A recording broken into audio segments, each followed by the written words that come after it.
Salut à tous les amis, c'est Yugs. Aujourd'hui on se retrouve pour une nouvelle vidéo. On va voir ensemble 5 animaux extraordinaires. Bon, je pense que à peu près tout le monde qui va regarder cette vidéo aime les animaux. Et bien les 5 qu'on va découvrir aujourd'hui, vraiment, ils vont vous émerveiller. On terminera bien évidemment par le plus historique. Donc on est parti tout de suite. Numéro 1, Mike le coq. Mike le coq, comme son nom l'indique, c'est un coq. Il est originaire du Colorado aux États-Unis. Son histoire, elle débute le 10 septembre 1945. Son propriétaire, Lloyd Olson, il le décapite pour le dîner. Mais contre toute attente, le coup de hache rate sa cible et ses fonctions vitales sont épargnées. Mike ne meurt pas, mais continue à marcher. Il peut encore respirer, digérer et même se percher. Très vite, il devient célèbre. Il est exposé dans des foires à travers les États-Unis. Au top de sa popularité, il pouvait rapporter jusqu'à 4500 $ par mois, une somme absolument énorme pour l'époque. Beaucoup de curieux étaient prêts à payer juste pour le voir, donc on sait que les poulets peuvent survivre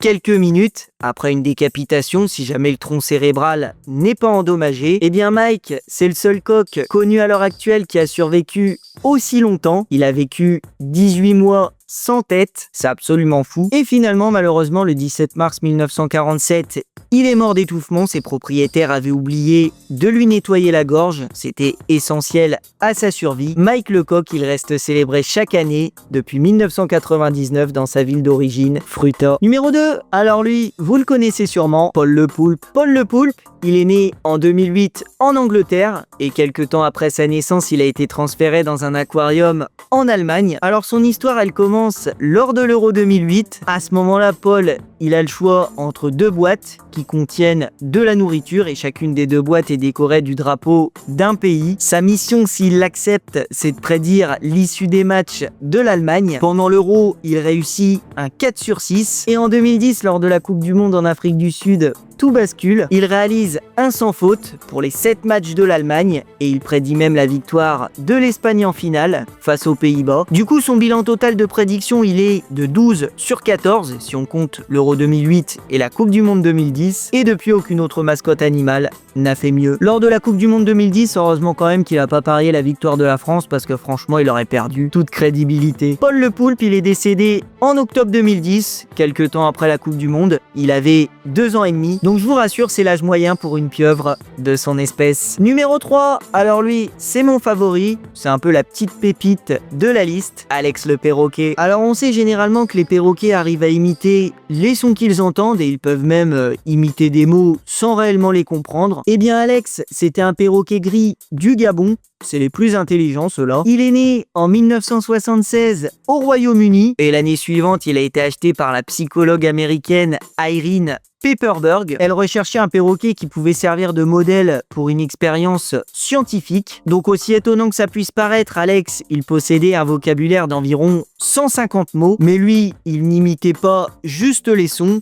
il utilisait les mots de manière cohérente. Il était capable de compter jusqu'à 6 à haute voix, et il comprenait des concepts avancés comme plus grand qu'eux, plus petit qu'eux, même et différent d'eux. Il a aussi été, tenez-vous bien, le premier animal non humain qui a posé une question. Il s'est regardé dans le miroir et il a dit de quelle couleur. Il l'a dit de manière spontanée, en référence à ses plumes. Au final, il a été déterminé qu'il possédait l'intelligence d'un enfant ayant entre 2 et 4 ans, du jamais vu pour un oiseau. Et malheureusement, il est finalement décédé le 6 septembre 2007 à l'âge de seulement 31 ans. Donc c'est une mort quand même extrêmement prématurée puisque certains perroquets de son espèce, lorsqu'ils sont laissés en captivité, peuvent atteindre les 80 ans. Et ses dernières paroles ont été pour sa maîtresse Irene. Il lui a dit « Sois sage, à demain ».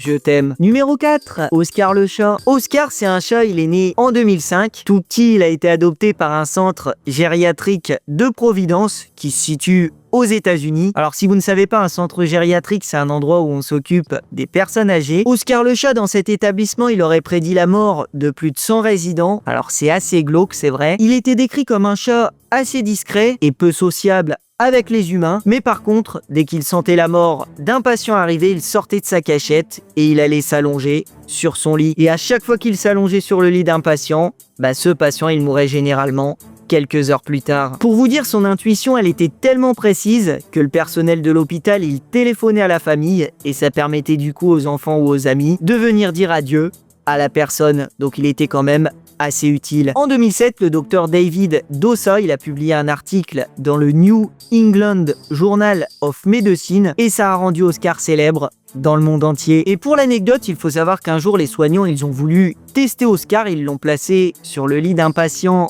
en fin de vie. Mais Oscar, il n'était pas d'accord, il est immédiatement descendu et il a quitté la chambre, il a regagné sa cachette. En réalité, le patient est décédé que 2 jours plus tard, moment où Oscar est finalement revenu s'installer sur son lit. Oscar, il est lui-même décédé le 22 février 2022, il avait 17 ans. Et numéro 5, la dernière, l'animal le plus historique pour la fin, Laika, la chienne cosmonaute. Laika, c'était une chienne sans famille. Elle est née vers 1954. On l'a recueillie dans les rues de Moscou. Laika en russe, ça signifie petite aboyeuse. Et à l'âge d'environ 3 ans, elle a été choisie pour son calme et son obéissance. En seulement 4 semaines, les scientifiques russes ont préparé la mission. Le petit animal a subi de nombreux tests et un entraînement extrême. Et le 3 novembre 1957, Laika, elle est entrée dans l'histoire puisqu'elle est devenue le tout premier être vivant à voyager dans l'espace. Alors bien sûr, les premières déclarations, ils ont affirmé que Laika survivrait au vol, mais les scientifiques, ils savaient pertinemment que la chienne ne pourrait pas survivre car le vaisseau n'était pas équipé pour un retour. Cette mission, on peut le dire, elle a marqué un tournant majeur et elle nous a permis de comprendre les effets d'un vol spatial sur un organisme vivant et ça a donc ouvert la voie au premier cosmonaute. Alors si vous ne connaissez pas la différence, un cosmonaute ça vient de la Russie et un astronaute ça vient des États-Unis. Voilà, c'est la même chose mais c'est juste 2 mots différents. Cosmonaute Russie, astronaute États-Unis. Mais bon, cette opération elle a été lourdement critiquée dans le monde entier et même en URSS car elle visait clairement à sacrifier un animal. Et au final, aujourd'hui encore, Laika est honorée à travers le monde. Des statues lui rendent hommage à Moscou et à Londres. Son image figure sur des timbres et des pièces de monnaie. Des livres et des films lui sont également consacrés. Alors je vous invite à vous renseigner là-dessus. Voilà du coup pour les 5 animaux les plus incroyables que j'ai pu trouver. N'hésitez pas à me dire lequel vous a le plus marqué. Moi je pense que c'est quand même Alex le perroquet parce qu'avoir un animal qui parle, je trouve ça totalement dingue. Et bon, j'étais obligé de mettre Laika en dernier parce que c'est quand même dans l'histoire l'animal le plus historique qui a vraiment eu un retentissement mondial, on va dire. Vous pouvez me dire quel animal j'aurais pu ajouter à la liste. Je sais qu'il y en a beaucoup d'autres. J'ai choisi mes 5 favoris. C'était Hughes et je vous dis à bientôt dans de futures vidéos pour de nouvelles anecdotes et de nouvelles découvertes. Salut tout le monde. Ces 10 000, il les transforme rapidement en 1,2 million. Son million, il retourne le jouer au poker. Il va alors battre les meilleurs joueurs du moment. Stu Unger, le triple champion du monde, perd plus d'1 million de dollars face à lui.